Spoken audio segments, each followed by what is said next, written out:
A minha pergunta que eu faço para você é: qual é a voz que você está disposto a acreditar?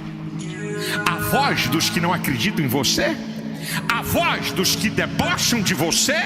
A voz daqueles que só falam de pessimismo e de coisa ruim? Qual é a voz que você está disposto a ouvir?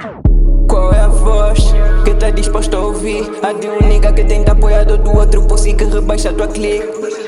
Qual é a voz que tá disposto a ouvir? A da tua chave dizer que te amo de uma vez que só te pega tua dick. A minha pergunta é: qual é a voz? Tantos putos querem ser como nós. Não tem como, eu tô muito veloz. Isso é red, nem sei que está na voz. Niggas vêm tentar rebaixar o nigga. Ontem na tua vez cheguei na bexiga. Então para de tentar contra mim. Fiz o level up, não tem competition. Keep shit low key, bro. Não posta quase nada na net, bro. Sei quando aparece na net é pra flex e nas filhas, porra. Não dá pra dar muito tempo nesse motherfucker, bro. Niggas querem te ver cair, bro. Qual é o toque que tá disposto a sentir? O de um nigga que prova que te ama, de outro que só quer beber te sentir. Qual é o toque que tá disposto a sentir? Baby boo, podes tentar ir longe, mas para mim tu voltarás sempre.